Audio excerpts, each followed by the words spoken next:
Hello students, स्वागत है आपका एक बार फिर से हमारे यूट्यूब चैनल में।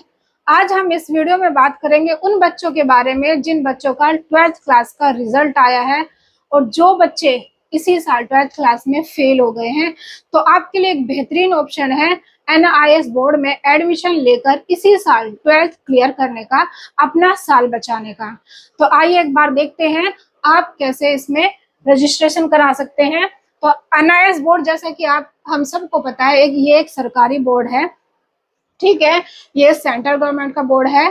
आप चाहे किसी भी बोर्ड से हो, आप चाहे CBSE बोर्ड से हो, यूपी बोर्ड से हो, महाराष्ट्र बोर्ड से हो, बिहार बोर्ड से हो, गुजरात बोर्ड से हो, ऑल इंडिया किसी भी बोर्ड से हो, आप डायरेक्ट NIS बोर्ड में एडमिशन ले सकते हैं और अपनी 12th क्लियर कर सकते हैं।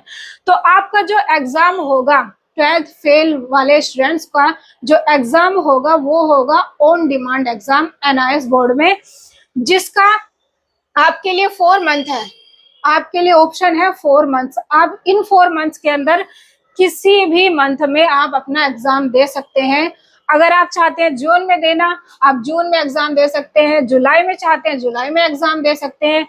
अगस्त में चाहते हैं अगस्त में दे सकते हैं। सितंबर में चाहते हैं तो सितंबर में दे सकते हैं। आपके लिए 4 महीने हैं, ठीक है, तैयारी करने के लिए एग्जाम की। तो आप इन चारों में से किसी भी मंथ में अपना एग्जाम क्लियर कर सकते हैं और इसी साल 12th अपनी क्लियर कर सकते हैं और अपना साल बचा सकते हैं। तो आइए एक बार मैं आपको एग्जाम्पल के थ्रू समझाती हूँ कि इसमें आप एग्जाम कैसे दे सकते हैं।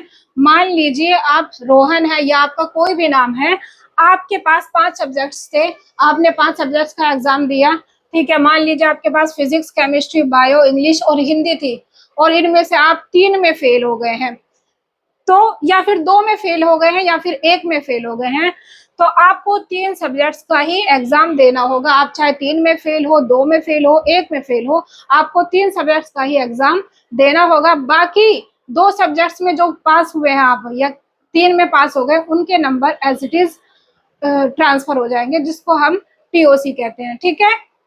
उसके बाद आपको एक न्यू मार्कशीट मिलेगी NIS बोर्ड की, और जो आपकी CBSE बोर्ड की मार्कशीट थी या किसी भी बोर्ड की मार्कशीट थी वो आपकी जमा हो जाएगी। तो आई होप कि अब आपको और भी अच्छे से समझ आया होगा।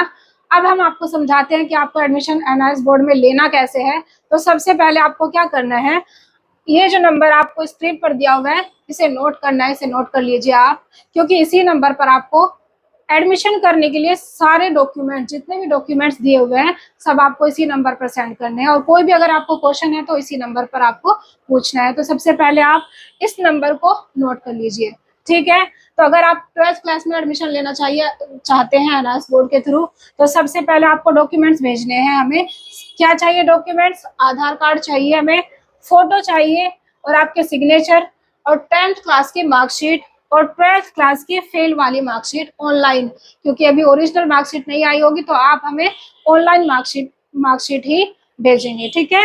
ये सारे डॉक्यूमेंट सेंड करने के बाद हम आपका रजिस्ट्रेशन करेंगे, ठीक है। रजिस्ट्रेशन करने के बाद हम आपको क्या क्या प्रोवाइड करेंगे, आइए एक बार उस पर नजर डाल लेते हैं।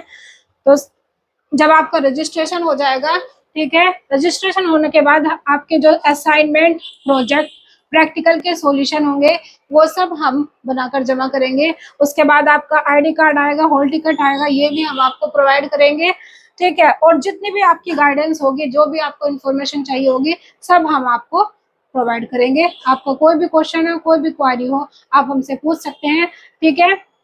तो आई होप कि आपको ये वीडियो समझ आई होगी। तो मिलते हैं नेक्स्ट वीडियो में, तब तक के लिए बाय बाय।